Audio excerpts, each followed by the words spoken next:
Hello everyone. NCERT physics class 12th की series में हम पढ़ रहे हैं अध्याय 14 जो कि है अर्धचालक इलेक्ट्रॉनिकी। इसका एक लेक्चर हमने देख लिया है। अगर वो लेक्चर आपने नहीं देखा है तो डिस्क्रिप्शन बॉक्स में जाके आप देख सकते हैं। हमने चैप्टर वाइज वहाँ पे अरेंज कर रखा है लेक्चर्स को। अगर ये वीडियो आपको पसंद आए तो इस वीडियो को लाइक ज़रूर करें, अपने फ्रेंड्स के साथ शेयर करें इसको और इस चैनल को सब्सक्राइब करें। तो शुरू करते हैं हम। अगला पॉइंट है हमारा नेज अर्धचालक। नेज का मतलब होता है शुद्ध, कि जिसमें किसी प्रकार की कोई अशुद्धि ना मिली हुई हो। ठीक है, तो हम यहाँ पे तात्विक अर्धचालकों की बात करेंगे जो कौन से होते हैं, जर्मेनियम और सिलिकॉन। तो हम जर्मेनियम और सिलिकॉन का सबसे साधारण उदाहरण लेंगे, जिनकी जालक का मतलब क्या होता है कि जो परमाणु होते हैं वो किस तरह से अरेंज होते हैं। कि अगर हम सिलिकॉन और जर्मेनियम का एक क्रिस्टल लें तो उनमें इनकी व्यवस्था कैसे होती है, उनको अपन जालक कहते हैं। कि जालक जो है वो चित्र 14.3 में दिखाई गई है। इस प्रकार का ये जालक होता है, जिसमें इनकी संरचना सेम ऐसी ही होती है जैसे कार्बन की होती है। तो यहाँ ये जो है वो परमाणु को व्यक्त करता है। तो ये कार्बन हो सकता है, सिलिकॉन हो सकता है या जर्मेनियम हो सकता है। तो ये इस प्रकार से चतुष्फलकीय संरचना इसकी होती है, जिस प्रकार से डायमंड की संरचना होती है। इस प्रकार से कार्बन जो है वो डायमंड में रहता है, उसी प्रकार से ये जो है चतुष्फलकीय संरचना में ऐसे अरेंज रहता है क्रिस्टल में। तो इस प्रकार की ये चतुष्फलकीय संरचना होती है। सहसंयोजी आबंध ये बनाते हैं। ये जो लाइन दिखा रही है सहसंयोजी आबंध को दिखा रही है। तो कार्बन, सिलिकॉन या जर्मेनियम के लिए 3 विमीय यानी कि तीनों दिशाओं में 3D पिक्चर है। ये हीरे जैसी क्रिस्टल संरचना होती है, जिसमें जालक अंतराल हमें दिए हुए हैं कि X, Y और Z डायरेक्शन में ये इसकी क्या क्या दिशाएं हैं, ये जो है वो कितना मान है इसका। चलिए अब हम इसको पढ़ लेते हैं कि इन रचनाओं को हीरे जैसी रचना हम कहते हैं। प्रत्येक परमाणु 4 अन्य निकटतम परमाणु से घिरा रहता है। प्रत्येक जो परमाणु होता है सिलिकॉन का, वो 4 सिलिकॉन परमाणु से घिरा रहता है, 4 संयोजकता बंध बनाता है। हम जानते हैं कि सिलिकॉन और जर्मेनियम में 4 संयोजकता इलेक्ट्रॉन होते हैं, इसलिए इसकी क्रिस्टल संरचना में प्रत्येक सिलिकॉन या जर्मेनियम परमाणु अपने 4 संयोजकता इलेक्ट्रॉनों में से एक इलेक्ट्रॉन को, इनके पास 4 इलेक्ट्रॉन होते हैं, तो ये जो निकटतम परमाणु है उनके साथ एक इलेक्ट्रॉन मिला के क्या बना लेता है, अपने 4 निकटतम परमाणु के साथ सहभागिता कराने की प्रवृत्ति रखता है, तथा ऐसे प्रत्येक निकटवर्ती परमाणु के साथ एक इलेक्ट्रॉन का सहभाग भी करता है, शेयरिंग करता है इलेक्ट्रॉन की, और उसी को हम क्या कहते हैं, सहसंयोजक बंध कहते हैं। यही सहभागी इलेक्ट्रॉन युगल सहसंयोजी बंध, सिंपल हम उसको सहसंयोजी बंध भी कह सकते हैं, इंग्लिश में हम उसको कहते हैं कोवालेंट बॉन्ड या संयोजकता आबंध, वैलेंस बॉन्ड भी हम इसको कहते हैं, क्योंकि इसमें संयोजी इलेक्ट्रॉन भाग लेते हैं। तो चाहे इसको वैलेंस बॉन्ड कहें या कोवेलेंट बॉन्ड कहें, एक ही बात है। सहसंयोजी बंध कहें या संयोजकता आबंध कहें। ऐसा माना जाता है कि दोनों सहभाजित इलेक्ट्रॉन, जो 2 इलेक्ट्रॉन सहभागिता कर रहे हैं बंध को बनाने में, उन संबंधित परमाणुओं के बीच आगे पीछे गति करते रहते हैं। तो ये जो परमाणु हैं, एक इलेक्ट्रॉन इसने दिया, एक इलेक्ट्रॉन इसने दिया, तो ये क्या करता है, यहाँ पे दोनों इलेक्ट्रॉन आगे पीछे गति करते रहते हैं। ठीक है, तो जिनसे वे क्या होते हैं, बंधे रहते हैं। तो उन संबंधित परमाणुओं के बीच आगे पीछे गति करते हैं, जिससे वे दृढ़ता से बंधे होते हैं।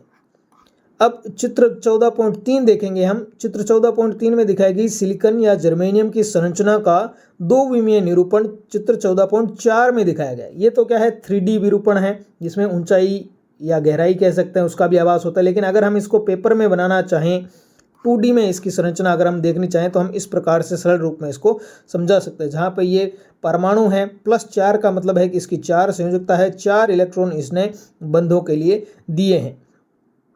तो 4 संयोजकता इसकी, तो ये देखें, एक इसका इलेक्ट्रॉन ये हो गया, जो पास वाला इलेक्ट्रॉन है ये इसने शेयर किया, एक इलेक्ट्रॉन इसका ये है, एक ये इलेक्ट्रॉन है, एक ये इलेक्ट्रॉन है और एक ये इलेक्ट्रॉन है। अगर हम बीच वाले को देखें तो और आसानी से समझ में आएगा कि ये जो परमाणु है ये सिलिकॉन अथवा जर्मेनियम परमाणु है, और इसके 4 इलेक्ट्रॉन हैं, एक ये, एक ये, एक ये और एक ये।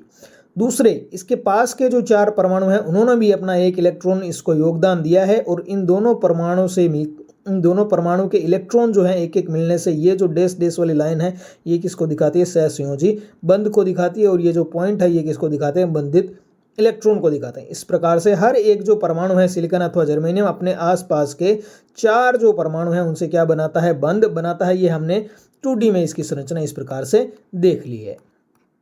चलते हैं आगे कि हमने 2 विमीय निरूपण 2D डिस्क्रिप्शन हमने इसका देख लिया है। जो सहसंयोजी बंध पर अत्यधिक बल देता है, वो संरचना पर बल नहीं देता, वो देता है कि कितने सहसंयोजी बंध बन रहे हैं।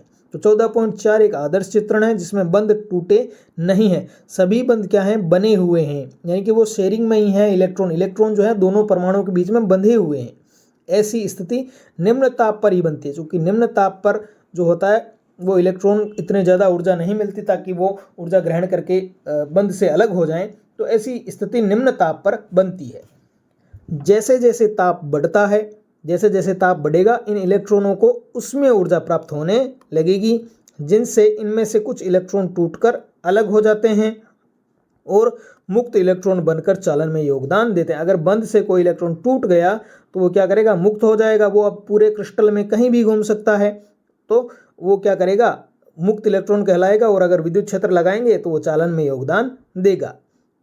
अगला पढ़ते हैं कि उसमें ऊर्जा क्रिस्टल जालक के कुछ परमाणुओं को प्रभावी रूप से आयनीकृत कर देती है। जो परमाणु होते हैं उनको आयनीकृत कर देती है, वहाँ से जो है वो इलेक्ट्रॉन निकल जाता है। इलेक्ट्रॉन निकल जाएगा तो पीछे क्या बनेगा, बंध में एक रिक्त स्थान बन जाएगा, जैसा कि चित्र 14.5a में दिखाया गया। देख चलते हैं चित्र 14.5a की तरफ। ये 14.4 है, ये रहा 14.5a, जहाँ पे सारे सिलिकॉन परमाणु हैं या जर्मेनियम परमाणु हैं।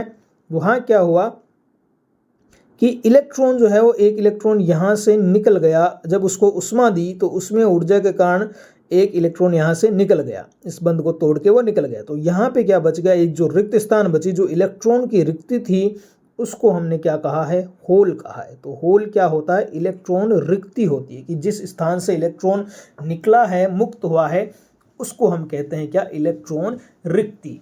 और इस पे हम कैसा चार्ज मानते हैं, पॉजिटिव चार्ज हम मानते हैं। ऐसा क्यों करता है, क्योंकि यहाँ ये जगह खाली हो गई तो अब कोई दूसरा इलेक्ट्रॉन इसकी तरफ आकर्षित होकर यहाँ आना चाहेगा। तो कब आकर्षित होता है इलेक्ट्रॉन, जब कोई पॉजिटिव चार्ज हो उस जगह पे। तो ऐसा हम मानते हैं कुल मिला के कि ये जो होती है, ये एक संरचना जो रिक्ति बनी, उस पर कैसा चार्ज हम मानते हैं, पॉजिटिव चार्ज मानते हैं इलेक्ट्रॉन की तरह।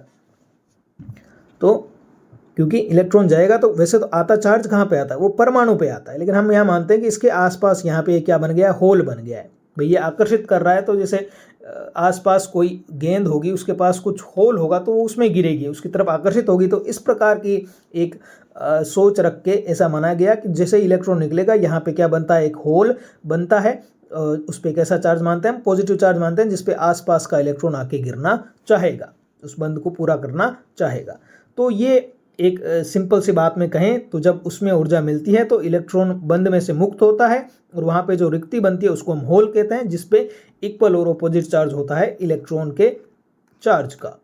तो पढ़ते हैं हम आगे कि मुक्त इलेक्ट्रॉन जिसका आवेश होता है -q, जहाँ से निकल कर आया है वहाँ वह प्रभावी आवेश +q का एक रिक्त स्थान छोड़ देता है। भाई इलेक्ट्रॉन जहाँ से निकला है, तो जिस परमाणु के पास से निकला है तो उस पर क्या करेगा, पॉजिटिव आवेश ऐसा होगा ना कि जहाँ से निकलेगा तो उस पर आंशिक धनावेश आ जाएगा। तो वो हम मानते हैं कि वो जो प्रभावी आवेश है वो एक रिक्त स्थान वो छोड़ देता है उस आवेश का। प्रभावी धनात्मक आवेश वाला यह रिक्त स्थान एक होल कहलाता है। तो जो इलेक्ट्रॉन रिक्ति है वो प्रभावी धनात्मक आवेश वाला यह रिक्त स्थान क्या कहलाता है, एक होल कहलाता है। और होल जो है वो प्रभावी धनात्मक आवेश वाले एक आभासी मुक्त कण की तरह व्यवहार करता है। तो ये वास्तव में होता तो नहीं है, लेकिन ये इस प्रकार से व्यवहार करता है जैसे कि ये क्या हो, एक मुक्त कण हो। यानी कि जिस प्रकार इलेक्ट्रॉन मुक्त कण की तरह व्यवहार करता है कि इलेक्ट्रॉन क्रिस्टल में कहीं भी जा सकता है, वैसे ही होल भी क्या करता है, इस प्रकार से व्यवहार करता है। वास्तव में गति तो इलेक्ट्रॉनों की ही होती है कि भाई इलेक्ट्रॉन किसी दूसरी जगह से यहाँ आएगा तो वहाँ दूसरी जगह होल बन जाएगा। अब इस होल में कोई दूसरा इलेक्ट्रॉन आएगा तो यहाँ होल बन जाएगा। क्या गति तो वास्तव में इलेक्ट्रॉनों की हो रही है, लेकिन आभासी रूप से हम कह सकते हैं कि होल की भी क्या हो रही है, गति हो रही है। वो पूरे क्रिस्टल में कहीं भी गति कर सकता है। तो आगे पढ़ते हैं हम कि नेज अर्धचालकों में मुक्त इलेक्ट्रॉनों की संख्या Na जो नेज अर्धचालक है, शुद्ध जो अर्धचालक है, उसमें मुक्त इलेक्ट्रॉनों की संख्या को हम n से लिखते हैं। इलेक्ट्रॉनों की संख्या इसलिए नीचे e लिख दिया, और होलों की संख्या को हम लिखते हैं NH। तो एक बंध टूटता है तो एक इलेक्ट्रॉन बनता है और उसकी रिक्ति पर एक होल बनता है। वैसे ही दूसरा बंध टूटेगा तो दूसरा मुक्त इलेक्ट्रॉन होगा और एक होल बनेगा। तो इस प्रकार से इलेक्ट्रॉनों की संख्या और होलों की संख्या क्या होगी, बराबर होगी। तो इसको हम कहते हैं Ne = NH। तो इन दोनों को सम्मिलित रूप से एक नाम दे दिया जाता है Ni, और Ni को हम कहते हैं नेज वाहक सांद्रता। क्या कहते हैं, नेज वाहक सांद्रता, क्योंकि यहाँ इलेक्ट्रॉन और होल दोनों की संख्या सेम है तो इसको एक ही जो सिंबल है उसे लिख देते हैं Ni से, उसको कहते हैं नेज वाहक सांद्रता। ये होलों की भी सांद्रता है और इलेक्ट्रॉनों की भी सांद्रता है कि एकांक आयतन में कितने होल और कितने इलेक्ट्रॉन है। अर्धचालकों में यह अद्वितीय गुण होता है कि उनमें इलेक्ट्रॉनों के साथ साथ होल भी गति करते हैं। ऐसा जो है वो केवल किस में होता है, अर्धचालक पदार्थों में ही होता है कि इलेक्ट्रॉनों के साथ साथ होल भी गति करते हैं। कैसे करते हैं ये हम देखते हैं। भाई इलेक्ट्रॉन तो गति करते हैं, वो तो मुक्त हो गए, उनकी गति तो अलग ही है, वो मुक्त इलेक्ट्रॉन है। अब होल कैसे गति करते हैं वो देखते हैं।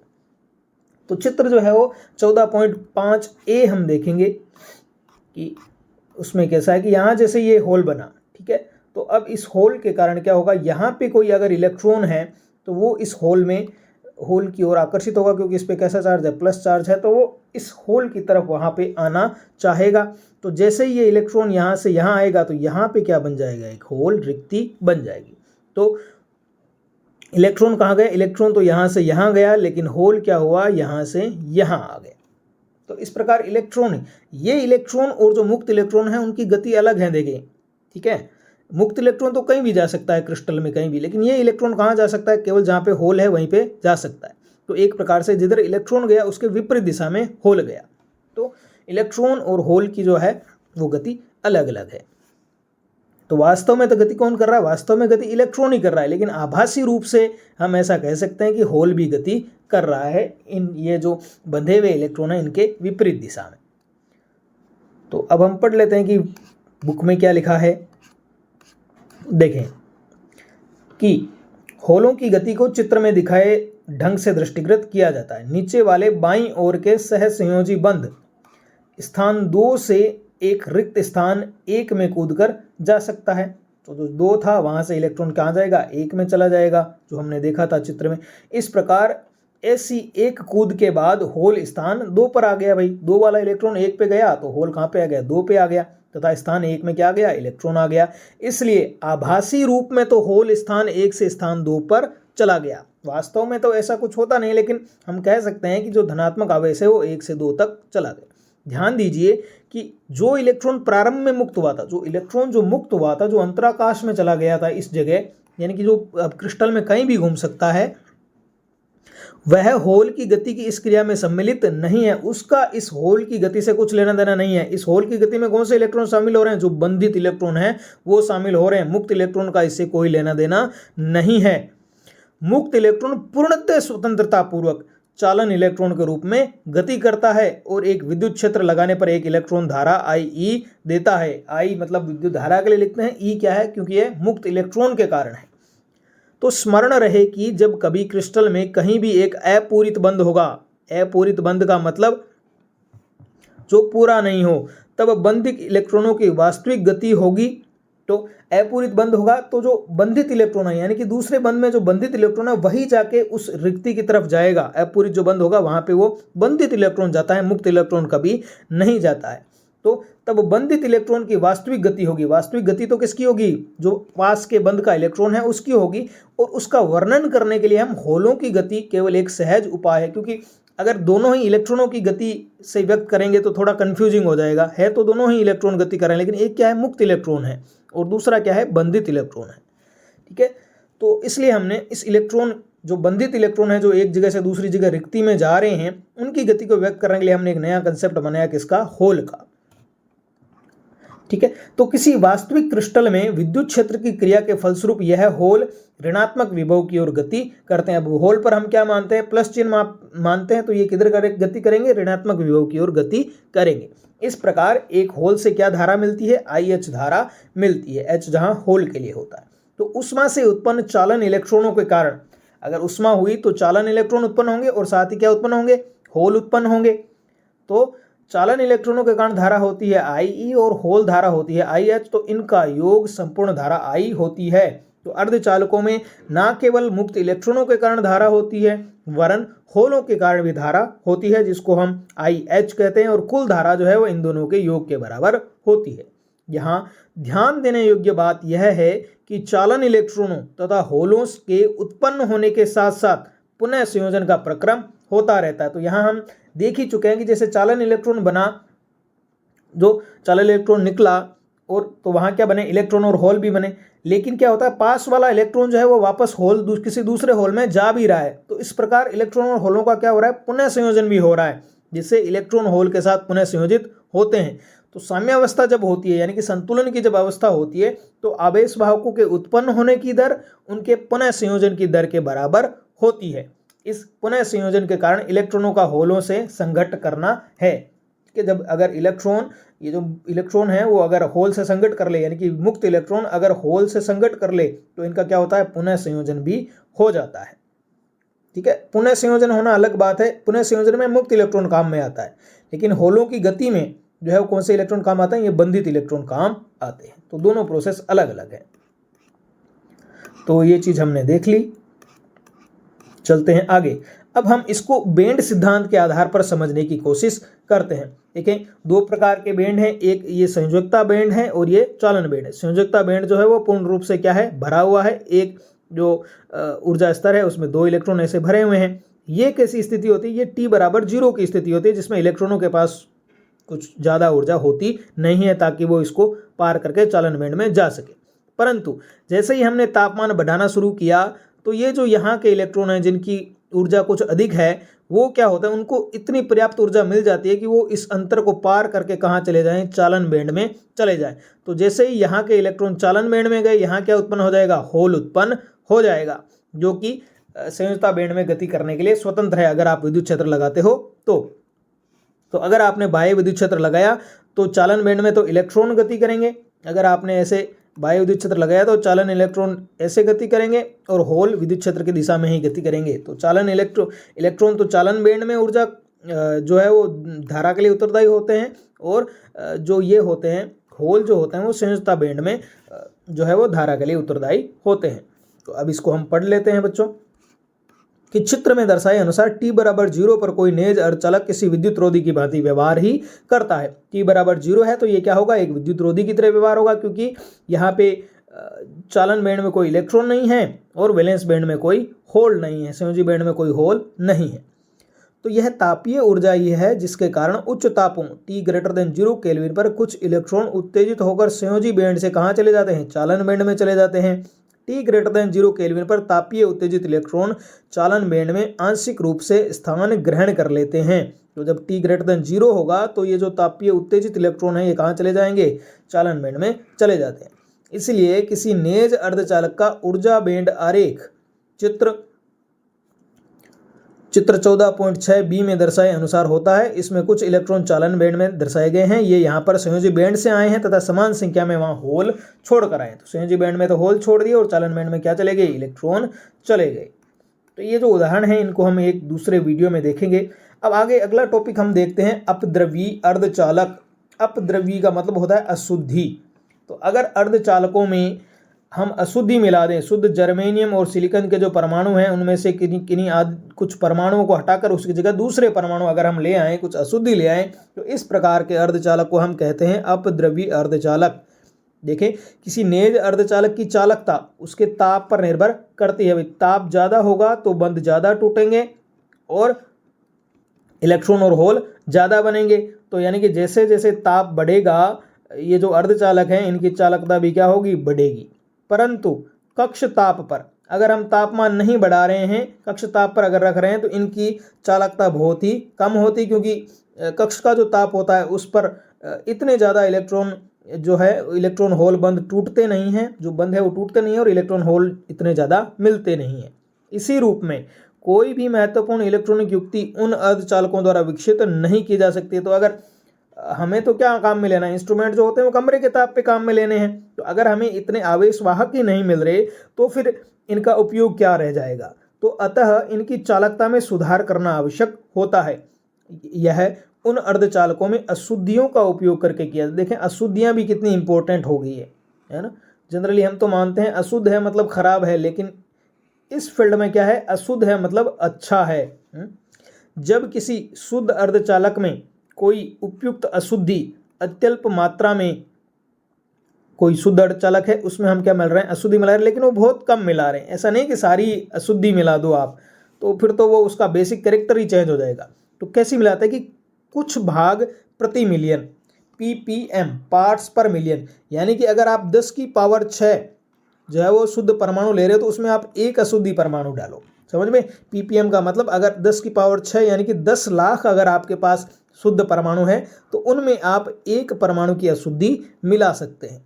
तो उसकी चालकता में एक मिलाने पर भी उसकी चालकता में कई गुना वृद्धि हो जाती है। इस प्रकार के पदार्थ को अपद्रव्यी अर्धचालक एक्सट्रिंसिक सेमीकंडक्टर उसको कहते हैं, अथवा अशुद्धि अर्धचालक उसको कहते हैं। अपद्रव्यी अर्धचालक कह दें या अशुद्धि अर्धचालक उसको कह देते हैं।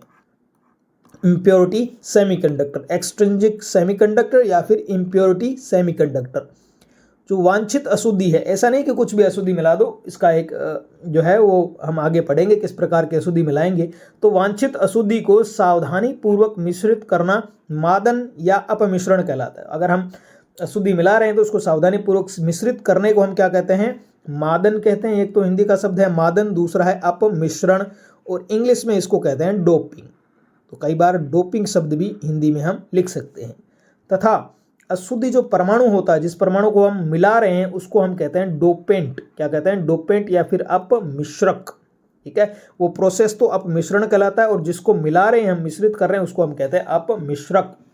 इस प्रकार के पदार्थ को मादित अर्धचालक कहते हैं। तो इस प्रकार हमने जो अशुद्धि मिला के जो अर्धचालक बनाया है उसको हम मादित अर्धचालक भी कह सकते हैं। तो अपमिश्रक यानी कि जो डोपेंट है, जो अशुद्धि परमाणु है, वो ऐसा होना चाहिए जो मूल अर्धचालक पदार्थ के जालक को विकृत ना करे। ऐसा नहीं हो कि जो परमाणु है, वास्तविक परमाणु, उनका आकार तो कुछ और हो और आप क्या करें, बहुत बड़ा या बहुत ही छोटा परमाणु इसमें मिला दे। तो ऐसा करेंगे तो जो जालक है वही क्या हो जाएगा, चेंज हो जाएगा। तो हमें क्या करना है, ये ध्यान में रखना है कि हम अशुद्धि जो मिलाएं वो क्या करें, ऐसी अशुद्धि मिलाएं जिनका साइज जो हो वो लगभग इनके बराबर हो, यानी कि इससे थोड़ा सा ज़्यादा हो सकता है, थोड़ा सा कम हो सकता है। तो हमें थोड़ी सी केमिस्ट्री यहाँ पे देखनी पड़ेगी कि हमें वो तत्व मिलाने पड़ेंगे जो इनके आसपास के हों। जैसे हम ये जो सिलिकॉन और जर्मेनियम है, ये क्या है, चौथे वर्ग के तत्व हैं। चौथे वर्ग के तत्व हैं कार्बन, सिलिकॉन, जर्मेनियम। यहाँ पे लिखता हूँ, ठीक है, ये कैसे कैसे हैं। तो तीसरा, चौथा और पांचवा वर्ग जो है वो काफ़ी इंपॉर्टेंट हो जाता है। चौथा वर्ग जो होता है वो हमारा कार्बन परमाणु है। ये वर्ग है, उतनी संयोजकता होती है। तो काशी तो कार्बन, सिलिकॉन काशी गए, जर्मेनियम शंकर तो Sn, प्रभु तो Pb। तो ये बात हम पहले ही कर चुके हैं कि इनमें से ये जो दो हैं ये होते हैं अर्धचालक, ये होता है कुचालक, और ये होते हैं चालक या धातु होते हैं। तो हमें क्या करना है, या तो हम इसके जस्ट इधर वाली अशुद्धि मिला सकते हैं या फिर इधर वाली अशुद्धि हम मिला सकते हैं, ताकि जो जालक है वो क्या हो, विकृत ना हो, इनका मूल प्रॉपर्टी ही ना बदल जाए। तो जो तीसरा जो होता है, तीसरा वर्ग जो होता है उसमें कौन कौन से तत्व आते हैं, कार्बन से जस्ट पहले hydrogen, helium, lithium, beryllium, boron, carbon. तो यहाँ पे बोरोन, बोरोन वाला जो वर्ग है वो हमें लिखना पड़ेगा। इसको हम कैसे याद रखते हैं, बैंगन, आलू, गाजर, इन, थेला। ठीक है, तो boron, aluminium, gallium, indium, tellurium, ये सब होते हैं। और इसके आगे कार्बन के आगे नाइट्रोजन, तो नाइट्रोजन वाले सारे तत्व हो गए। नेपाल, पाकिस्तान, ऑस्ट्रेलिया सब भिखारी। तो ये जो तत्व हैं इनको हम मिला सकते हैं। तो इनको अब आप ऐसे याद रख सकते हैं। तो चलते हैं हम लेक्चर की ओर कि बुक में क्या लिखा है। तो ये आप समझ गए कि केवल इन्हीं को क्यों मिलाते हैं। तो उसे केवल क्रिस्टल में बहुत कम मूल अर्धचालक परमाणु स्थितियों को ही घेरना चाहिए। उसे जो है 10 लाख परमाणु के बीच में एक अशुद्धि परमाणु होना चाहिए, ऐसा कुछ हमें रेशो रखना है। इसे प्राप्त करने के लिए एक आवश्यक शर्त यह है कि अपमिश्रक के अणु तथा अर्धचालक पदार्थ के अणुओं का साइज क्या हो, लगभग समान हो। तो इसके लिए चतुसंयोजी सिलिकॉन अथवा जर्मेनियम, सिलिकॉन जर्मेनियम कैसे होते हैं, चतुसंयोजी होते हैं। उनके मादन के लिए यानी कि डोपिंग के लिए यानी कि अशुद्धि मिलाने के लिए दो प्रकार के अपमिश्रक हम उपयोग कर सकते हैं। पहला हो गया पंच संयोजक, दूसरा हो गया त्रिसंयोजक। पंच संयोजक मतलब संयोजकता 5 है, ये वर्ग 5 के तत्व हैं। त्रिसंयोजकता मतलब संयोजकता 3 है, ये वर्ग 3 के तत्व हैं, जो हम पहले देख चुके हैं। वर्ग 3 के कौन से, जो बोरोन से शुरू होते हैं, बैंगन, आलू, गाजर, इंथेला, ये सब आप देख चुके हैं। और जो ये नाइट्रोजन वाले होते हैं, नेपाल, पाकिस्तान, ऑस्ट्रेलिया, सब बीमार ये वाले तत्व हो जाते हैं। चलते हैं आगे। अब हम क्या देखते हैं, अब हम यह विवेचना करेंगे, ये हम देखेंगे कि अपमिश्रण द्वारा किस प्रकार अर्धचालकों में आवेश वाहकों की संख्या में परिवर्तन होता। आवेश वाहकों से यहाँ एक शब्द आया, आवेश वाहकों मतलब आवेश का वहन करने वाले, ले जाने वाले, यानी कि ये क्या हो गए, गतिशील आवेश हो गए। ठीक है, गतिशील आवेश। यहाँ पे गतिशील आवेश कौन से होते हैं, एक इलेक्ट्रॉन होते हैं और दूसरे हमने क्या माने हैं, होल माने हैं। तो आवेश वाहकों की इनकी संख्या में कैसे परिवर्तन होता है कमरे के ताप पर भी, जिसके कारण उस अर्धचालक की चालकता परिवर्तित हो जाती है। सिलिकॉन अथवा जर्मेनियम आवर्त सारणी के चतुर्थ समूह के सदस्य हैं, इसीलिए हम अपमिश्रण के लिए निकट के तीसरे अथवा पांचवें वर्ग के तत्व का चयन यह अपेक्षा करते हुए तथा सावधानी बरतते हुए करते हैं कि अपमिश्रण किए जाने वाले तत्व के परमाणु का साइज क्या हो, इनके लगभग बराबर हो, वरना क्या हो जाएगा, जालक जो है वो परिवर्तित हो जाएगा। रोचक तत्व, क्या इंटरेस्टिंग बात निकल के आई कि मादन के लिए उपयोग होने वाले त्रिसंयोजक तथा पंच संयोजक तत्व अपमिश्रण के पश्चात एक दूसरे से पूर्णतः भिन्न दो प्रकार के अर्धचालकों का निर्माण करते हैं। तो ये बड़ा ही इंटरेस्टिंग फैक्ट सामने आया कि अगर आप तीसरा वर्ग के परमाणु को डालते हैं तो अलग ही प्रकार का अर्धचालक मिलता है, और अगर पांचवें प्रकार का डालते हैं तो अलग ही प्रकार का अर्धचालक हमें मिलता है। अब हम इनका एक एक करके अध्ययन करेंगे। तो शुरुआत करते हैं हम n प्रकार के अर्धचालकों से। तो ये दो प्रकार के होते हैं, एक होते हैं n प्रकार के, दूसरे होते हैं p प्रकार के। n यहाँ नेगेटिव के लिए आता है, p वहाँ पे पॉजिटिव के लिए आता है। तो सबसे पहले हम देखते हैं n प्रकार का अर्धचालक। तो पहले हम चित्र से इसको समझ लेते हैं। देखें भाई, ये देखिए हमारे पास एक जालक है जिसमें 4 संयोजकता वाले परमाणु हैं, सिलिकॉन और जर्मेनियम। अब हमने इनमें क्या किया, एक हमने अशुद्धि परमाणु मिला दिया ऐसा जिसकी संयोजकता कितनी है, 5 है, यानी कि इसके पास कितने इलेक्ट्रॉन उपलब्ध हैं, 5 इलेक्ट्रॉन इसके पास उपलब्ध हैं। तो क्या होगा भाई, 5 इलेक्ट्रॉन उपलब्ध हैं तो 4 इलेक्ट्रॉन तो आसपास के इन सिलिकॉन या जर्मेनियम परमाणु से बंध बना लेंगे, लेकिन एक इलेक्ट्रॉन इसके पास क्या रह जाएगा, एक्स्ट्रा रह जाएगा, वो संयोजी इलेक्ट्रॉन है। तो क्या होगा कि अगर थोड़ी सी भी इसको बाहर से उष्मा ऊर्जा मिल जाए, बिल्कुल थोड़ी सी, तो भी क्या होता है, ये या इसके बंधन से क्या होता है, मुक्त हो जाता है। अब आप सोचें कि इलेक्ट्रॉन यहाँ बंधन से मुक्त हो गया तो इस परमाणु पे कैसा चार्ज आएगा, इस पे चार्ज आएगा पॉजिटिव। बिल्कुल, अगर इलेक्ट्रॉन को ये त्याग रहा है तो कैसा चार्ज आना चाहिए, इस पे पॉजिटिव चार्ज। तो इसमें अशुद्धि परमाणु जो होते हैं उन पे कैसा चार्ज आएगा, पॉजिटिव। तो ये धनात्मक क्रोड बन जाएगी पीछे। ठीक है, क्रोड हम ऐसे कह रहे हैं कि ये स्थिर रहते हैं, ये परमाणु, ये जो धनात्मक आवेश इस पे आएगा वो क्या रहेगा, स्थिर रहेगा, क्योंकि परमाणु खुद तो चलते नहीं ना, कौन गति करते हैं, इलेक्ट्रॉन गति करते हैं। ये वाले प्लस जो चार्ज हैं वो गति नहीं करेंगे। तो यही ये कह रहा है कि पंच संयोजी प्लस 5 संयोजक परमाणु द्वारा प्रदत्त असंबद्ध मुक्त इलेक्ट्रॉन, इसको असंबद्ध मुक्त इलेक्ट्रॉन हम कह सकते हैं, क्योंकि थोड़ा सा भी अगर इसको ऊर्जा मिली तो यहाँ से मुक्त हो जाएगा और इस पे क्या आ जाएगा, प्लस चार्ज आ जाएगा इस अशुद्धि परमाणु पे। अब चूंकि ये एक इलेक्ट्रॉन को क्या कर रहा है, दान कर रहा है, इसलिए इसको कहते हैं हम दाता परमाणु। तो यहाँ एक यही दिया हुआ है कि ये दाता क्रोड बन जाएगा। क्रोड का मतलब ये अपनी जगह से हिलेगा नहीं, ये बैकग्राउंड में रहेगा। तो यहाँ प्लस वाले चिन्ह आ जाएंगे, दाता क्रोड होगा। ये प्लस वाला चिन्ह किस पे आएगा, केवल अशुद्धि परमाणु पे आएगा, सारे इन पे नहीं आएगा, केवल किस पे आएगा, अशुद्धि परमाणु। तो ये अशुद्धि परमाणु पे प्लस आएगा और ये एक्स्ट्रा इलेक्ट्रॉन जो है ये मुक्त हो जाएगा। कुल मिला के प्लस माइनस यहाँ पे जो पूरा जो संरचना है वो क्या रहती है, उदासीन रहती है। अब हम इसको पढ़ लेते हैं। देखें कि चतुर्थ संयोजी सिलिकॉन या जर्मेनियम में पंच संयोजी दाता परमाणु जो हमने बात की थी, आर्सेनिक, एंटीमनी, फास्फोरस के अपमिश्रण से बना अर्धचालक। ठीक है, ये तो पहले वाला था कि n अर्धचालक ऐसे बनता है। बी में क्या दिखाया हुआ है कि n प्रकार के पदार्थ का साधारणतया प्रयुक्त व्यवस्थात्मक निरूपण जिसमें प्रतिस्थापी हम क्यों करें, क्योंकि हमें एक सिलिकॉन और जर्मानियम की जगह इसे स्थापित किया है, तो प्रतिस्थापी दाता क्यों कहा है, क्योंकि ये एक इलेक्ट्रॉन इसके पास एक्स्ट्रा होता है, ये मुक्त इलेक्ट्रॉन इसको दे देता है क्रिस्टल को।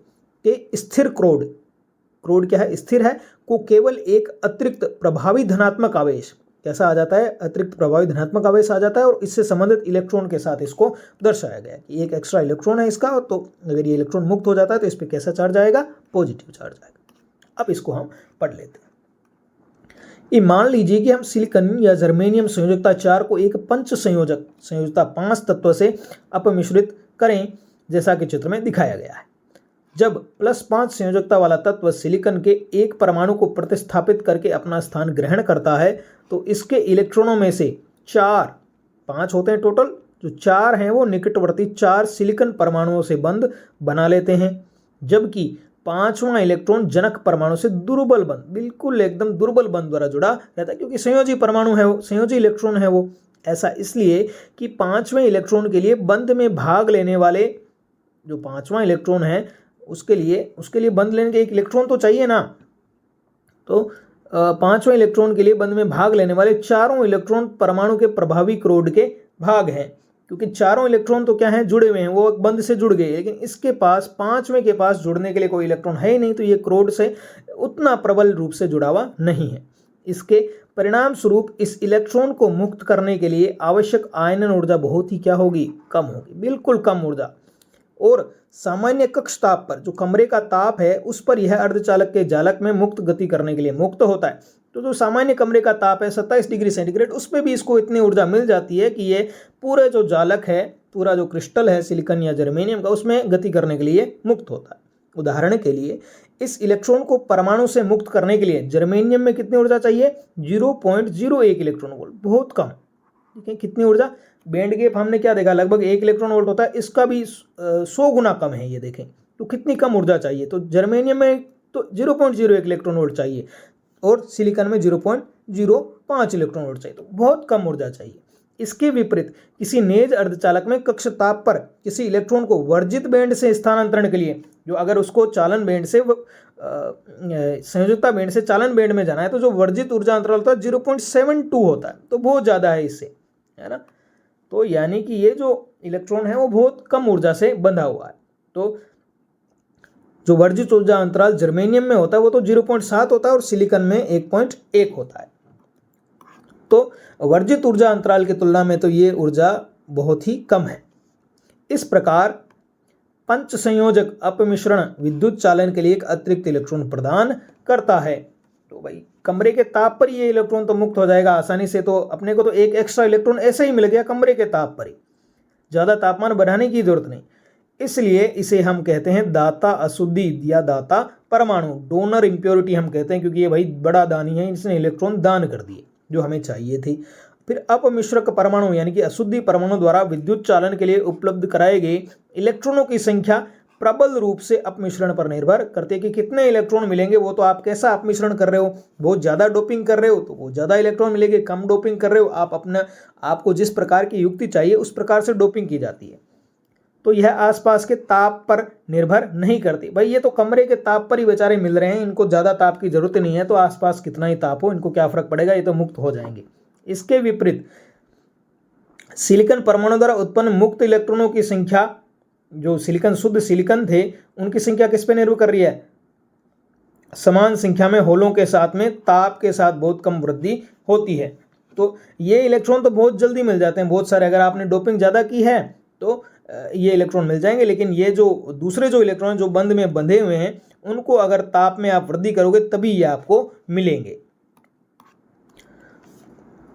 किसी अपमिश्रित अर्धचालक में चालक इलेक्ट्रॉनों की कुल संख्या, चालक इलेक्ट्रॉन जो है उनकी कुल संख्या Ne दाताओं के योगदान, एक तो दाताओं के कारण मिलते हैं भाई, जो दाता अपने साथ लेके आए हैं 5, उनमें से 5वां जो इलेक्ट्रॉन है ये वो इलेक्ट्रॉन हो गया, तथा निजी कारण कैसे कि आपने उसको गर्म कर दिया है, जो क्रिस्टल था उसको गर्म किया तो उसमें से जो बंध टूटे वहां से इलेक्ट्रॉन और होल निकलेंगे।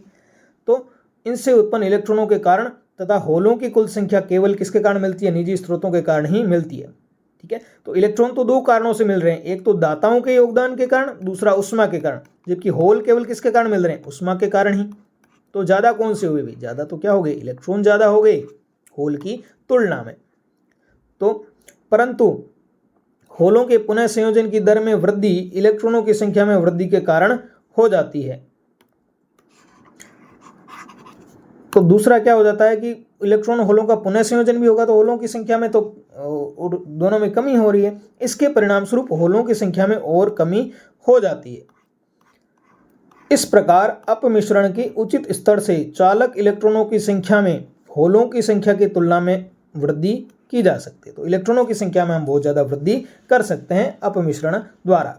अतः पंच संयोजक अपमिश्रण के साथ अपमिश्रण होने पर किसी नेज अर्धचालक में इलेक्ट्रॉन बहुसंख्यक आवेशवाहक, इलेक्ट्रॉन कैसे होते हैं, बहुसंख्यक आवेशवाहक, किसके लिए, एन प्रकार के अर्धचालक के लिए, तथा अल्पांश जो होल होते हैं वो क्या होते हैं, बहुसंख्यक नहीं होते हैं, वो अल्पसंख्यक आवेशवाहक होते हैं या फिर अल्पांश आवेशवाहक होते हैं। इसको दो नाम होते हैं, एक तो अल्पसंख्यक हम इसको कह सकते हैं, दूसरा अल्पांश हम कह सकते हैं। इसलिए इस प्रकार के अर्धचालकों को एन प्रकार के अर्धचालक कहते हैं, क्योंकि इसमें जो नेगेटिव जो चार्ज हैं उनकी संख्या ज़्यादा है, इलेक्ट्रॉनों की संख्या ज़्यादा है। तो किसी एन प्रकार के अर्धचालक के लिए जो एन ई है वो ग्रेटर देन होता है एन एच। तो उम्मीद है आपको ये बिल्कुल समझ में आ गया होगा एन प्रकार के अर्धचालक। अब हम देखते हैं दूसरे प्रकार के अर्धचालक जो होते हैं पी प्रकार के अर्धचालक। तो ये किस प्रकार के अर्धचालक हैं, देखें कि पी प्रकार का अर्धचालक तब बनता है जब सिलिकॉन या जर्मेनियम जो कि चतुर्संयोजी होते हैं, इसमें हम क्या मिला दें, ग्रुप 3 की त्रिसंयोजी अशुद्धियां मिला दें। कौन सी, जो होती है बोरोन वाले ग्रुप की, बैंगन आलू गाजर थैला आदि अपमिश्रित की जाती है, जैसा कि चित्र में दिखाया गया है।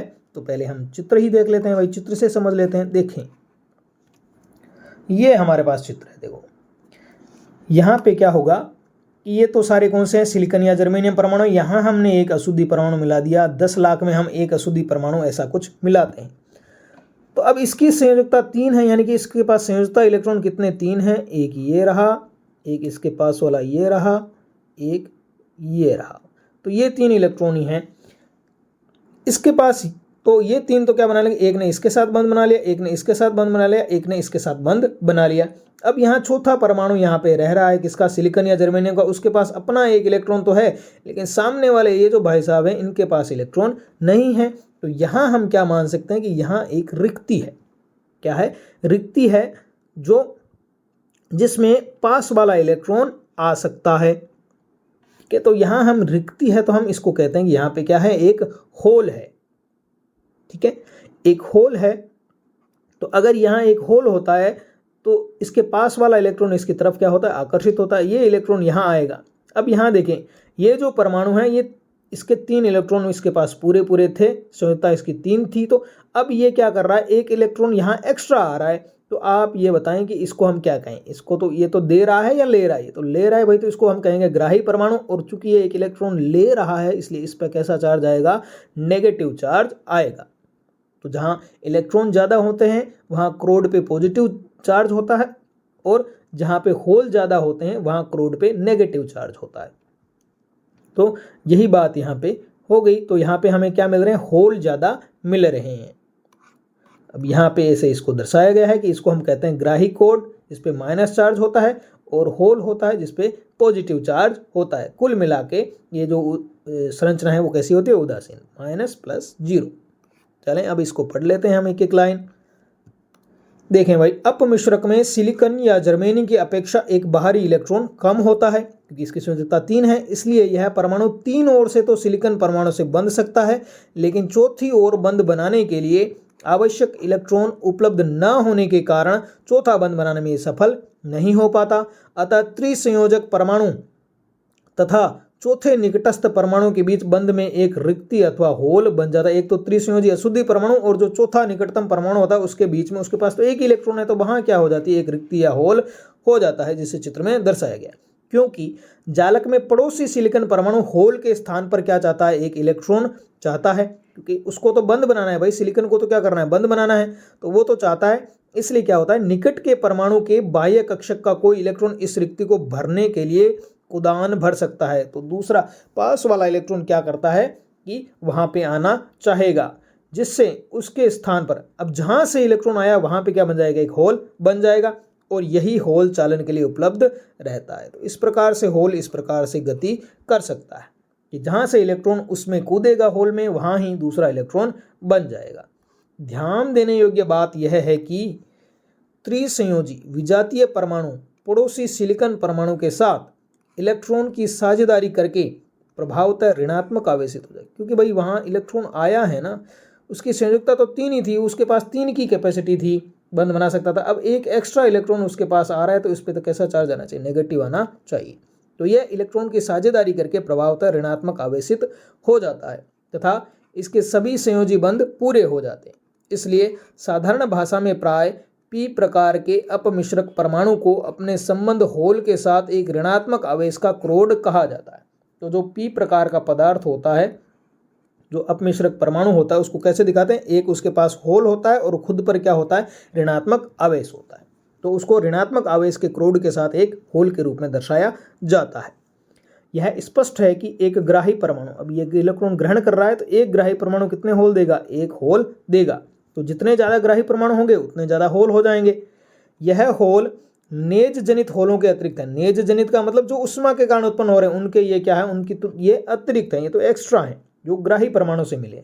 जबकि चालन इलेक्ट्रॉनों का स्रोत, अब यहाँ होल के तो 2 स्रोत हो गए, एक तो ग्राही परमाणु के द्वारा यानी कि अपमिश्रण के द्वारा और दूसरा उष्मा के द्वारा, लेकिन यहाँ इलेक्ट्रॉनों का तो एक ही है भाई स्रोत, उष्मा द्वारा।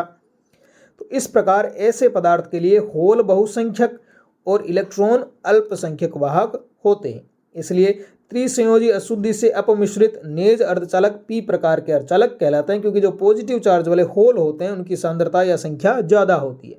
तो पी प्रकार के अर्धचालकों में पुनः संयोजन प्रक्रिया नेज जनित इलेक्ट्रॉनों की संख्या ni घटकर Ne हो जाती है। अब चूंकि वैसे तो कितने होते हैं, ni होते हैं इलेक्ट्रॉन नेज में तो, लेकिन यहाँ क्या होगा, इलेक्ट्रॉनों और होलों का क्या होगा, पुनः संयोजन भी होगा, तो कुछ होल इन इलेक्ट्रॉनों के साथ मिल जाएंगे और उनकी संख्या कितनी रह जाएगी, Ne रह जाएगी।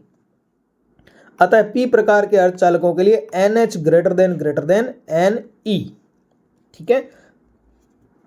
तो जो नेज होते हैं उनकी तुलना में ही यहाँ इलेक्ट्रॉनों की संख्या कम होती है, जैसे N प्रकार के अर्धचालकों में होलों की संख्या जो है नेज सांद्रता से भी कम हो जाती है।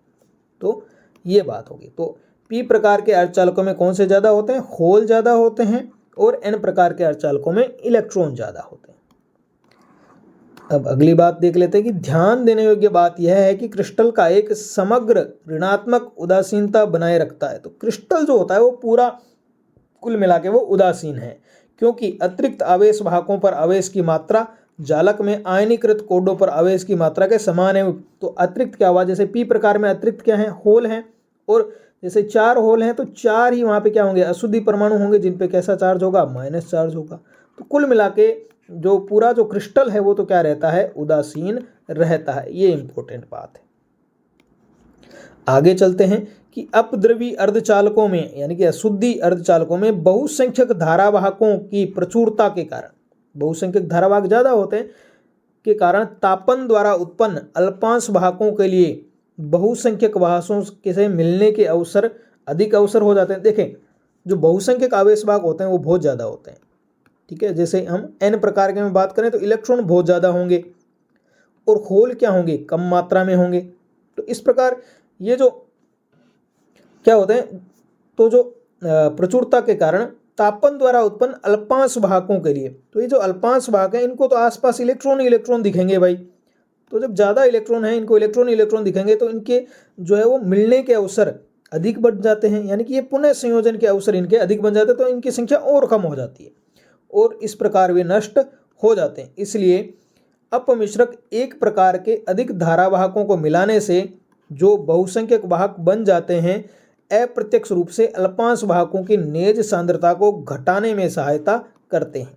तो ये क्या करते हैं भाई, जो आपने अशुद्धि परमाणु जो मिला है ये क्या करेंगे, जो नेज वाहक है यानी कि जो उष्मा के कारण उत्पन्न हुए हैं उनकी सांद्रता को ये कम करने में सहायता करते हैं। चलते हैं, इसलिए इनकी सांद्रता है जो Ni ना रह के, अगर होल हैं अगर तो उनकी Np रह जाती है और इलेक्ट्रॉन है उनकी Ni रह जाती है, Ne रह जाती है। अगली बात करते हैं, अपमिश्रण द्वारा अर्धचालकों की ऊर्जा बैंड संरचना प्रभावित होती है। अगर आपने डोपिंग कर दी तो इनकी बैंड संरचना भी प्रभावित होगी, ऊर्जा बैंड संरचना भी प्रभावित होगी। देखते हैं हम, पहले इनको समझ लेते हैं बैंड संरचना को।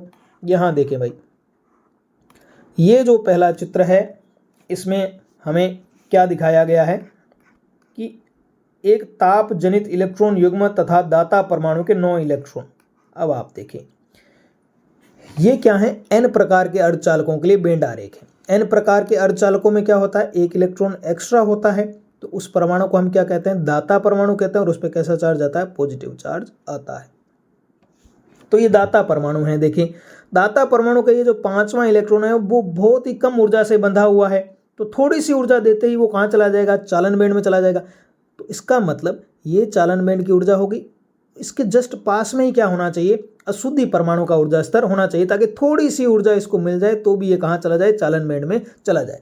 तो जो अशुद्धि दाता परमाणु है उसका जो बैंड ये अपने ऊर्जा स्तर होता है, ये तो किसके हैं, ये सिलिकॉन के ऊर्जा स्तर हैं शुद्ध वाले के, और ये हमने जो एक्स्ट्रा अशुद्धि मिलाई है उसका ऊर्जा स्तर है। तो ये जो ऊर्जा स्तर होता है और चालन बैंड जो होता है इनके मध्य बहुत ही कम अंतराल होता है, इसलिए थोड़ा सा अगर ऊर्जा मिली तो ही ये इलेक्ट्रॉन कहाँ चला जाता है, चालन बैंड में चला जाता है। इसका मतलब अगर थोड़ा सा भी तापमान हो, T ग्रेटर देन 0 केल्विन हो, तो क्या होगा, बहुत सारे इलेक्ट्रॉन हमें कहाँ मिलेंगे, चालन बैंड में मिलेंगे, जो कि अशुद्धि परमाणु से हमें प्राप्त हुए हैं। दूसरा, अगर तापमान और बढ़ाओगे तो क्या होगा, यहाँ से संयोजकता बंध टूटेगा और यहाँ होल बनेगा और एक इलेक्ट्रॉन कहाँ चला जाएगा, चालन बैंड में चला जाएगा। ठीक, थोड़ा सा तापमान बढ़ाने पर ही। तो इस प्रकार हम देख रहे हैं कि यहाँ जो चालन बैंड में इलेक्ट्रॉनों की संख्या है वो बहुत ज़्यादा है संयोजकता बैंड में होलों की तुलना में। तो ये होल तो होते हैं, यहाँ पे n प्रकार के अर्धचालक की बात कर रहा हूँ मैं, तो होल तो होते हैं अल्पसंख्यक और इलेक्ट्रॉन जो होते हैं वो होते हैं बहुसंख्यक। अब अगर हम दूसरे प्रकार के अर्धचालक की बात करें, पी प्रकार के अर्धचालक की, देखिए पी प्रकार का अर्धचालक जो है इसको समझना बड़ा इंटरेस्टिंग सा टॉपिक है ये। आप देखें कि इसमें क्या होता है, इसके पास तो 3 इलेक्ट्रॉन होते हैं, वो तीनों क्या कर लेते हैं, बंद बना लेते हैं। चौथी जगह इसके पास क्या रहती है, खाली रहती है। वो क्या होता है, यहाँ सिलिकॉन परमाणु, ये अशुद्धि परमाणु है, ये इसको हम क्या कहते हैं, एक्सेप्टर एटम कहते हैं। यहाँ भी सिलिकॉन परमाणु होगा, तो ये यहाँ पे सिलिकॉन का एक इलेक्ट्रॉन होगा जो क्या करना चाहेगा, संयोजकता बंध इस बंध में जाना चाहेगा। तो बंध में जाना चाह रहा है, यानी कि वो इलेक्ट्रॉन कहाँ जाना चाह रहा है, संयोजी बैंड में जाना चाह रहा है ना। वो कहाँ जाना चाह रहा है, संयोजी बैंड में जाना चाह रहा है, इसके ऊर्जा स्तर तक जाना चाह रहा है। यानी कि इसको थोड़ी सी भी ऊर्जा आप अगर विद्युत क्षेत्र दे दोगे, थोड़ी सी या थोड़ा तापमान भी मिल जाएगा, तो यह यहाँ से कहाँ आ जाएगा, यहाँ पे आ जाएगा। तो इसका मतलब, तो ये तो बंधा हुआ इलेक्ट्रॉन है ना, तो ये संयोजी इलेक्ट्रॉन है। तो संयोजी इलेक्ट्रॉन और ये जो होल है इसका एक्सेप्टर का लेवल है, ग्राही परमाणु का जो लेवल है वो पास पास होने चाहिए, तभी तो इलेक्ट्रॉन जो है वो कोई बंद वाला है। ये मुक्त इलेक्ट्रॉन की बात नहीं है, ये बंद वाला इलेक्ट्रॉन है जो यहाँ पे आ जाएगा। तो इसका मतलब कि बंद वाले इलेक्ट्रॉन कहाँ रहते हैं, संयोजी बैंड में रहते हैं।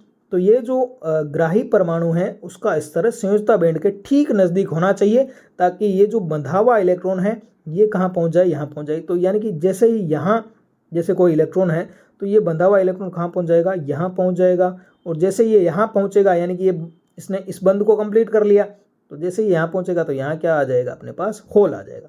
इसी प्रकार कोई अगर दूसरा होगा तो ये इलेक्ट्रॉन यहाँ से यहाँ चला जाएगा और यहाँ पे होल आ जाएगा।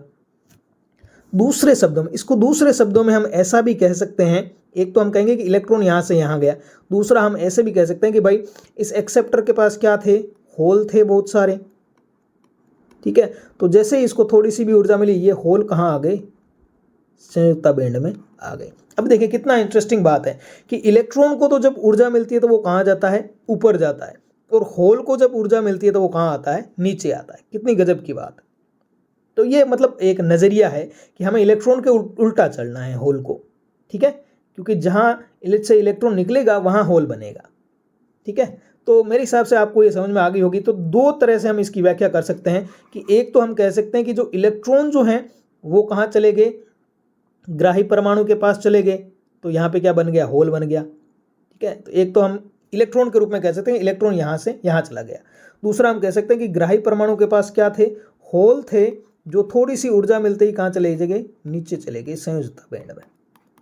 तो इस प्रकार दोनों ही बातों से यही निष्कर्ष निकलता है कि संयोजकता बैंड में जो हमारे पास होल होंगे वो इस बार क्या होंगे, ज़्यादा होंगे, बजाय किसके, चालन बैंड में इलेक्ट्रॉनों के, जो कि क्या होता है, अगर ऊर्जा बहुत ज़्यादा होगी तभी यहाँ से बंद टूटेंगे और इलेक्ट्रॉन कहाँ जाएंगे, चालन बैंड में जाएंगे। तो उम्मीद करता हूँ आपको ये कंसेप्ट अच्छी तरह से समझ में आया होगा। तो जो ग्राही परमाणु है उसका ऊर्जा स्तर तो संयोजकता बैंड के ठीक ऊपर होता है, और जो दाता परमाणु है, डोनर है, उसका जो ऊर्जा स्तर है वो चालन बैंड के ठीक नीचे होता है। तो ये यहाँ पे एक्सप्लेनेशन मुझे लगता है कि काफ़ी अच्छी तरह से ये हो गया है। फिर भी हम एक बार इसको पढ़ लेते हैं।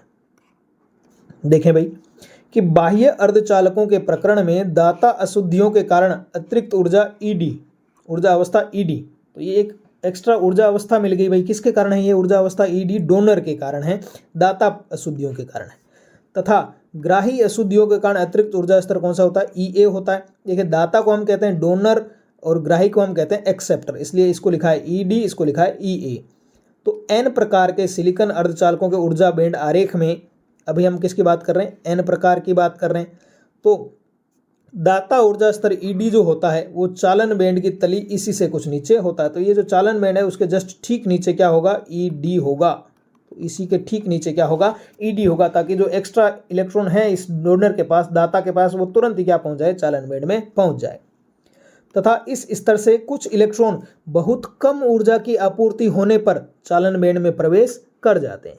कक्ष ताप पर अधिकांश दाता परमाणु, जो कमरे का ताप होता है कक्ष ताप, उस पर अधिकांश दाता परमाणु क्या हो जाते हैं? आयनित हो जाते हैं, वो अपना इलेक्ट्रॉन मुक्त कर देते हैं। परंतु सिलिकॉन के अति अल्प, तो सिलिकॉन के जो होते हैं, यानी कि जो मेन जो सिलिकॉन है उसका बंध बहुत ही कम टूटते हैं। अशुद्धि के तो तुरंत आयनित हो जाते हैं क्योंकि बहुत कम ऊर्जा चाहिए, परंतु सिलिकॉन के अति अल्प 10⁻12 परमाणु ही आयनीकृत होते हैं। अतः चित्र 14.9 में दर्शाए अनुसार चालन बैंड में अधिकांश इलेक्ट्रॉन दाता अशुद्धियों से ही आते हैं। ज़्यादातर इलेक्ट्रॉन कहाँ से आएंगे? दाता अशुद्धियों से ही आएंगे। इसी प्रकार पी प्रकार के अर्धचालकों में देखें, अब पी प्रकार का अर्धचालक है। अब इसमें क्या होता है? जो ग्राही ऊर्जा स्तर होता है वो संयोजी बैंड के शीर्ष के ठीक ऊपर होता है। ये अगर संयोजी बैंड है ईवी, तो इसके ठीक ऊपर होता है ई एक्सेप्टर, ग्राही परमाणु का ऊर्जा स्तर। तो बहुत कम ऊर्जा होने पर भी संयोजी बैंड में कोई इलेक्ट्रॉन ईए के स्तर पर कुदान भर लेता है। तो यहाँ संयोजी बैंड में क्या होता है? इलेक्ट्रॉन होते हैं, ये बंधित इलेक्ट्रॉन है, तो ये थोड़ी सी ऊर्जा मिलती है, कहाँ पहुँच जाएंगे? यहाँ पे पहुँच जाएंगे। तो यहाँ क्या बन जाएंगे? पीछे क्या रह जाएंगे? होल रह जाएंगे, और उसे ग्राही को ऋणात्मक आयनित कर देता है विकल्प के रूप में। अब अगर अपन दूसरे रूप में समझना चाहें इसको, तो जैसे हमने एन प्रकार के अर्धचालकों में इलेक्ट्रॉनों को हमने माना था कि ऊपर चले गए, तो पी प्रकार के अर्धचालकों में हम मानेंगे कि होल क्या आ गए? नीचे आ गए। तो विकल्प के रूप में हम इस प्रकार भी कह सकते हैं कि बहुत कम ऊर्जा की आपूर्ति से होल ऊर्जा स्तर ईए से, यानी कि जो ईए ऊर्जा स्तर था वहाँ से जो होल थे बहुत सारे, वो कहाँ आ गए? संयोजकता बैंड में आ गए, ईवी में आ गए। कि बहुत कम ऊर्जा की आपूर्ति से होल ऊर्जा स्तर ईए से संयोजी बैंड में गमन कर सकता है। यानी कि होल क्या होता है? ऊर्जा आने पे कहाँ जाता है? नीचे जाता है। तो ऊर्जा प्राप्त करने पर इलेक्ट्रॉन ऊपर की ओर आते हैं जबकि होल नीचे की ओर जाते हैं। कितना गजब का कंसेप्ट। सामान्य कक्ष ताप पर ये ऐसी चीजें आपको नोट्स में कहीं नहीं मिलेगी। सामान्य कक्ष ताप पर अधिकांश ग्राही परमाणु आयनीकृत हो जाते हैं।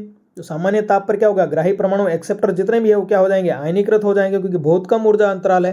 तथा संयोजी बैंड में क्या बच जाते हैं? होल बच जाते हैं। इस प्रकार कक्ष ताप पर, यानी कि कमरे के ताप पर, संयोजी बैंड में होलों का घनत्व प्रमुख रूप से अपद्रवी अर्धचालकों में अशुद्धि का कारण होता है। तो होल क्या होते हैं? ज्यादा होते हैं। अब अगर अपन बात करें तापीय समीकरण, यानी कि एक संतुलन की स्थिति में अर्धचालकों में इलेक्ट्रॉनों तथा होलों की सांद्रता इस प्रकार व्यक्त की जाती है। इसको जरूर याद रखना कि जो एक संतुलन की अवस्था होती है उसमें यह समीकरण काम में आती है कि एन ई की क्या है? इलेक्ट्रॉनों की सांद्रता या इलेक्ट्रॉनों की संख्या, एन होल क्या है? होलों की संख्या। ये किसके इक्वल होती है? ये दोनों ही सांद्रता है ना, सांद्रता स्क्वायर। लेकिन सांद्रता स्क्वायर कौन सा? जो नेज सांद्रता होती है उसका स्क्वायर। ठीक है, तो ये क्या होगा? ये देखें प्रोसेस, आप देखें ये समीकरण जो है ये दोनों प्रकार के अर्धचालकों के लिए सही है। ये पी प्रकार के अर्धचालकों के लिए भी सही है और ये एन प्रकार के अर्धचालकों के लिए भी सही है। कैसे? कि जब पी प्रकार के अर्धचालक होंगे तो उनमें होलों की संख्या तो बढ़ेगी और इनकी संख्या क्या होगी? होलों की संख्या तो Ni से ज़्यादा होगी और इलेक्ट्रॉनों की संख्या Ni से कम होगी, तो कुल मिला के ये संतुलन में रहेगा। और जब हम n प्रकार के बात करेंगे तो इनमें Ne जो है इलेक्ट्रॉनों की संख्या Ni से ज़्यादा होगी और होलों की संख्या जो है वो Ni से कम होगी, तो कुल मिला के ये फिर से क्या रहेगा, Ni² ही रहेगा। तो कितनी अच्छी ये समीकरण है, इसको इस तरह से अगर आप समझेंगे तो काफ़ी अच्छा रहेगा। अब अगर बात करें कि यद्यपि उपरोक्त विवरण समग्र रूप से सन्निकट और परिकल्पी, ये हमने क्या किया, थोड़ी ऐसे परिकल्पना की है, परंतु सरल ढंग से धातुओं, विद्युत रोधियों तथा अर्धचालकों में अंतर समझने में ये क्या होता है, सहायक होता है। हमने इस तरह से हमने थ्योरी हम समझ सकते हैं कि ये अंतर करने में काफ़ी महत्वपूर्ण होता है। कार्बन, सिलिकॉन तथा जर्मेनियम की प्रतिरोधकताओं में अंतर, जो कार्बन होता है, सिलिकॉन होता है, जर्मेनियम, कार्बन तो क्या है, कुचालक है, इनमें तो बैंड गैप ज़्यादा होता है, सिलिकॉन जर्मेनियम में थोड़ा कम होता है। तो इनकी प्रतिरोधकताओं में जो अंतर होता है, इनके चालन तथा संयोजी बैंडों के बीच ऊर्जा अंतराल पर निर्भर करता है। यहाँ देखें, बहुत इंपॉर्टेंट लाइन है कि कार्बन, चूंकि जिसको हम डायमंड, कार्बन का अपरूप होता है ना, हीरा, फुल्लरीन और ग्रेफाइट, तो यहाँ डायमंड की हम बात कर रहे हैं जो कि कुचालक होता है। कार्बन, डायमंड, सिलिकॉन तथा जर्मेनियम के लिए ऊर्जा अंतराल, कार्बन के लिए देखें कितना ज़्यादा है, 5.4, बहुत ज़्यादा इलेक्ट्रॉन वोल्ट है। सिलिकॉन के लिए कितना है, कम है, 1.1, जर्मेनियम के लिए तो और भी कम है, 0.7। तो इनको आप याद रख सकते हैं, कम से कम सिलिकॉन और जर्मेनियम के लिए तो आप याद रखें ही रखें ऊर्जा अंतराल। सिलिकॉन के लिए कितना होता है, 1.1 होता है, जर्मेनियम के लिए क्या होता है, 0.7 होता है। फिर आ गया Sn, मतलब कि टीन जो है वो भी चौथे ग्रुप का तत्व है, परंतु यह क्या है, धातु है, और इसके प्रकरण में ऊर्जा अंतराल क्या होता है, 0 होता है। तो हमने देखा ना, कार्बन, सिलिकॉन, जर्मेनियम, काशी गए शंकर प्रभु, तो ये तो क्या होता है, दोनों धातु हैं, ये कुचालक है और ये क्या है, अर्धचालक है। तो इनके तो ऊर्जा अंतराल होता है 0, इसमें बहुत ज़्यादा होता है 5.4, और इन दोनों में क्या होता है, लगभग 1 इलेक्ट्रॉन वोल्ट के करीब होता है। तो बच्चों, उम्मीद है आपको ये पसंद आए होंगे। आगे हम अगले वीडियो में हम पीएन संधि पढ़ेंगे, काफ़ी इंटरेस्टिंग चैप्टर है ये। अगर आपको ये पसंद आया हो वीडियो तो आप इसको 2-3 बार सुने, मतलब ऐसे कंसेप्ट हैं कि आपको नोट्स में ऐसे कंसेप्ट कभी नहीं मिल सकते, आराम से आप इसको सुने। अगर आपको ये वीडियो पसंद आया हो तो इस वीडियो को ज़रूर लाइक करें और अपने दोस्तों के साथ शेयर करें, चैनल को सब्सक्राइब करें और बेल आइकन दबाना ना भूलें। Thank you.